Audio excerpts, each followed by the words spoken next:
O programa Nossa Igreja está chegando. Seja bem-vindo, seja bem-vinda.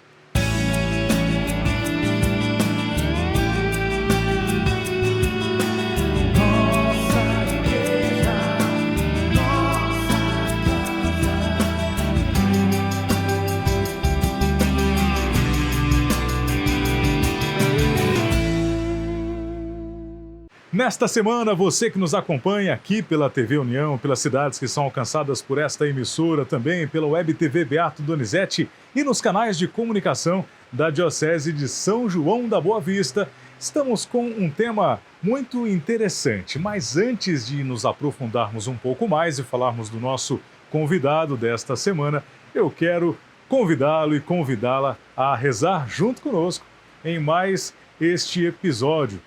Agradecermos, elevarmos nosso louvor e também as nossas preces. Junto com a equipe do programa Nossa Igreja, vamos rezar juntos? Em nome do Pai, do Filho e do Espírito Santo. Amém. Pai nosso que estais no céu, santificado seja o vosso nome. Venha a nós o vosso reino, seja feita a vossa vontade, assim na terra como no céu. O pão nosso de cada dia nos dai hoje. Perdoai as nossas ofensas, assim como nós perdoamos a quem nos tem ofendido. E não nos deixeis cair em tentação, mas livrai-nos do mal. Amém.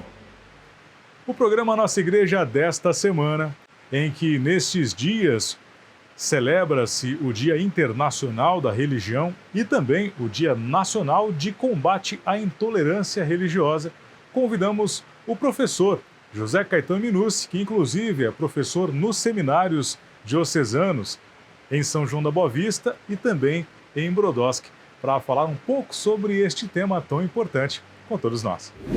Eu me chamo José Caetano, sou professor de filosofia e tenho o privilégio de ministrar aulas no seminário Coração de Maria, na formação dos futuros sacerdotes. Eu já estou aqui para partilhar com vocês algumas reflexões, breves reflexões, acerca de um tema muito importante, da religião enquanto ponto positivo, enquanto perspectiva que nos relaciona, nos leva ao relacionamento com o absoluto que é Deus. E por outro lado, hoje, infelizmente, que a gente tem observado, a questão do aumento da intolerância religiosa. Então pensar um pouquinho no lado positivo da religião e combater aquilo que é tão pernicioso, que é tão ruim, que é a intolerância.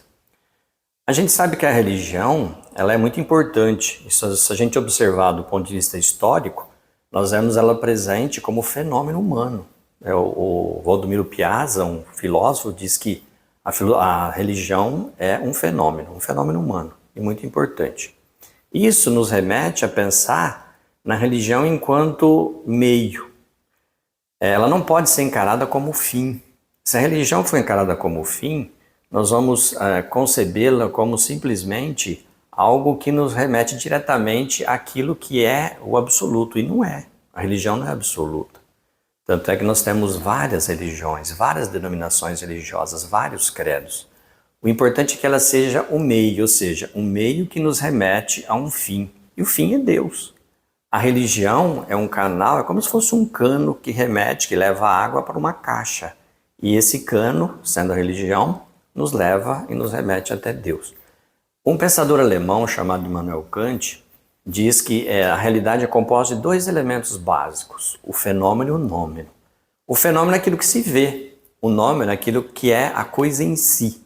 Então vamos pensar na religião como fenômeno, aquilo que ultrapassa, ou melhor dizendo, perpassa a história da humanidade, que leva ao nômeno, a coisa em si que é Deus. Ou seja, a religião é aquilo que aparece e ela vai aparecendo a partir do momento que a gente tem contato, por exemplo, com os ritos, nós católicos da missa, as orações, as promessas, enfim, todos esses elementos que servem como um meio para nos aproximar daquilo que é essencial, ou seja, do ser absoluto. E no caso do cristianismo, do próprio Cristo. É o Cristo que é a base da nossa religião. É o Cristo que, inclusive, viveu isso, né? Ele foi sujeito à sua religião. Ele ia visitar o Templo de Jerusalém no momento oportuno, ele leu na sinagoga, enfim. Ele procurou viver a religião enquanto instituição, mas que nos remetesse ao absoluto. Então essa é a importância da religião. Quando você fala de religião, infelizmente hoje, talvez movido por muitas opiniões, as redes sociais, né? Humberto Eco diz que as redes sociais muitas vezes produziam uma religião de imbecis. É um termo pesado, né? Mas é que às vezes as pessoas se manifestam nas redes sociais, no anonimato, e acabam promovendo aquilo que muitas vezes é o que chamamos de intolerância religiosa.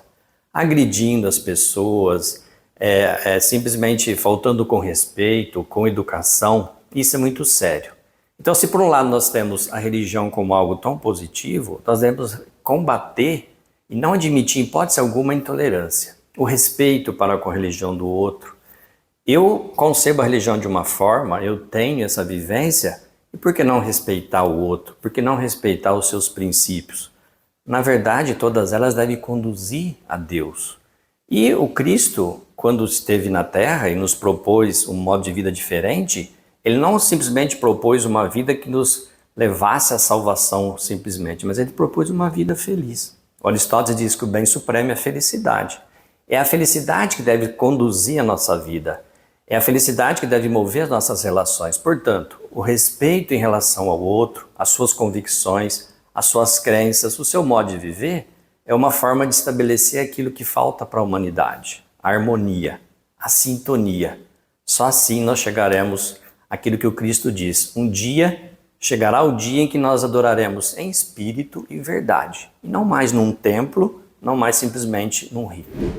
Muito obrigado, professor, por sua participação aqui no programa Nossa Igreja. E você que nos acompanha, nosso muito obrigado pelas mensagens, compartilhamentos, sugestões de temas também que são sempre enviados aqui para todos nós. Nesta semana, a reflexão sobre a liturgia do domingo tem a participação do coordenador diocesano de pastoral, Padre Luiz Fernando da Silva.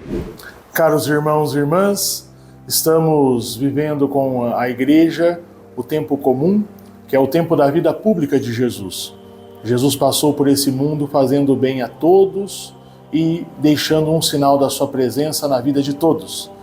Na Igreja também hoje, a pedido do Papa Francisco, nós celebramos o Domingo da Palavra. O objetivo deste Domingo da Palavra é valorizarmos mais o nosso contato pessoal com a Palavra de Deus. A Bíblia não deve ser um livro que nós devemos deixar só numa prateleira parado, mas é um livro de manuseio diário, que nós o utilizamos na nossa vida de oração, alimentamos a nossa vida de oração com a Palavra de Deus. Para esse final de semana, a Igreja nos oferece um evangelho do chamado dos discípulos, que também reflete o nosso próprio chamado. Somos convidados a ouvir agora essa palavra. Do Evangelho segundo Marcos. Depois que João Batista foi preso, Jesus foi para a Galileia pregando o Evangelho de Deus e dizendo: o tempo já se completou, o reino de Deus está próximo, convertei-vos e crede no Evangelho.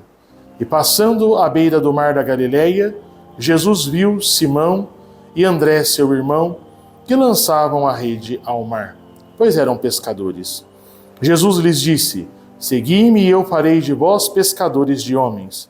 E eles, deixando imediatamente as redes, seguiram a Jesus.